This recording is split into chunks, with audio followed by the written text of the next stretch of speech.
So, I see a lot of lists from other tarot readers about all the things that they won't read for, including health, finance, legal, third-party readings, pregnancy, and sometimes the future.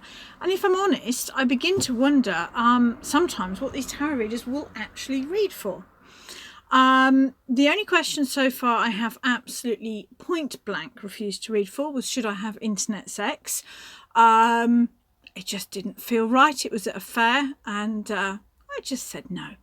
Other than that, to be honest with you, if a client asks a reading and I'm not quite sure, it's my job to rephrase the question so that I can answer their issue in a helpful manner. Okay, I have to be honest and say that if it is medical, legal, financial, I always point out that I'm reading the cards, I'm being as authentic as I can, but I will check in and advise them to see a professional, particularly if it's health. I'm not going to read to make someone feel better. I will always just check in and see how that's going. But if I feel confident that someone is seeking the appropriate support elsewhere, then I do read for health. And I haven't been feeling particularly good the last sort of week to 10 days. So I thought I'd share with you how I read for health. And basically, the first three cards are very simply what is influencing my state of ill health. Basically, I firmly believe that ill health is caused, I'm not ill, but lack of vitality, lack of energy is caused by a combination of physical, mental, spiritual and emotional issues. And if you've got physical ill health, then going to a healthcare professional is the best thing to do. But even then, changing your attitude, dealing with your emotions can have an effect on your physical health. So here we go. Here are the three cards. As usual, I've kind of got used to this over the years. This is about me. I don't have the right to share anyone else's readings. What is causing my lack of energy? Well, I need to slow down. I need to have a better pace. I need to be more, better paced, basically, in my work life. I get that. Slow down. Death and the Five of Swords. Well, the Five of Swords to me is about self-belief. Swords represents our mind. So this is to do with words hurting. And the man in the chap here is not hurt by the other people's words. He's not wounded by them because he just doesn't believe in them. And here we have death, letting go, moving on.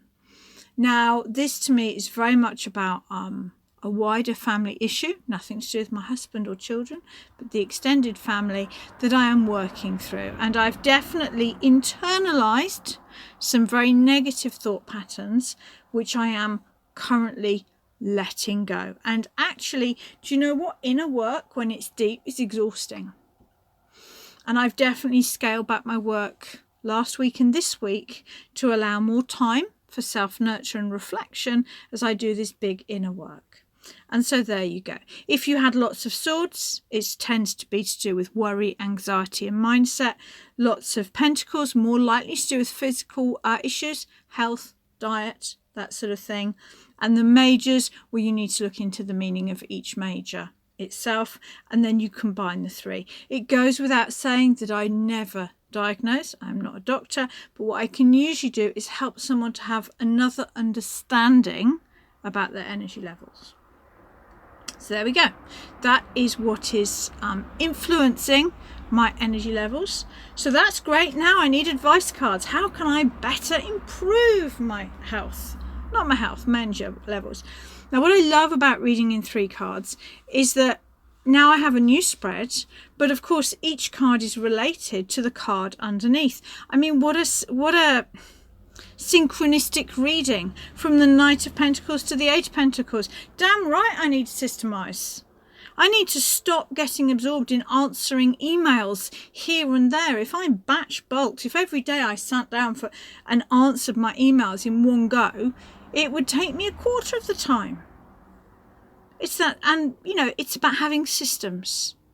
that is how I do the same amount of work, but with a lot more ease. Now, I've associated death with letting go with some family issues. And I promise you I've shuffled these cards. It's just that they're so synchronistic because it's a true reading. Yeah, being reborn, feeling complete.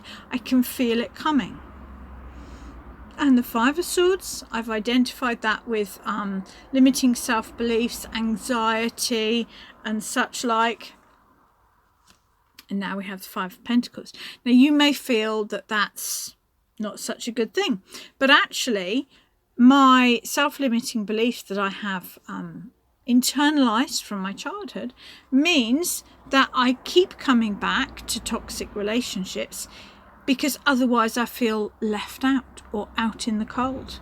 And actually what this is saying to me is that by working through this, because with the Five of Pentacles, what I often think is these people may be outside in the cold, but they are walking past the church, which is a sanctuary.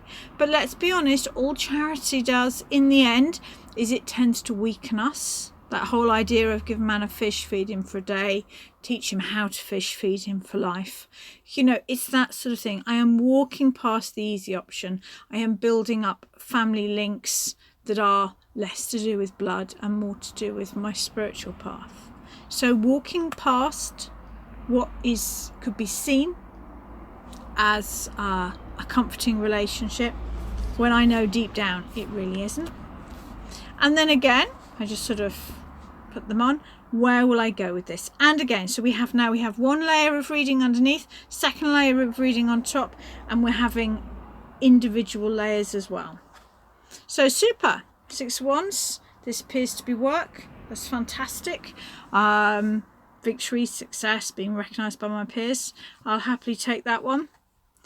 I mean, it's almost laughable, isn't it? From the world to the fool, feeling reborn, getting what I feel that I'm getting by moving. And I'm not cutting people out of my life. I'm working on my inner relationship with these people, because that's where the magic happens. It's not to do with them. It's to do with how I've internalized it. I'll feel young at heart, joy. I'll feel that the world is a trusting place again. Fantastic. And with this one, oh boy, the Tower. So I think we can see that I still have some inner work to do, but I like the Tower. It's about inspiration. I've built up a dependency on certain toxic relationships. Like I say, this is a wider extended family, and I'm talking very much about my part of this relationship. And breaking free is scary, but the Tower is about, to me, it's about limitless. Limitless. Scary, turbulent, but limitless. And I see the same in the Fool. And the card at the bottom of the pack, well, you have a look for my blogs on this one. There is one card that I love more than any other. I consider it to be the luckiest card in the deck, the most solid card in the deck. Okay, it's my favourite suit as well. But Three of Wands. What I need to know is that I'm moving in the right direction. So it started with health, and arguably it is health. But that's the way with tarot. You start at one point and realise that the root of the question is usually somewhere else altogether.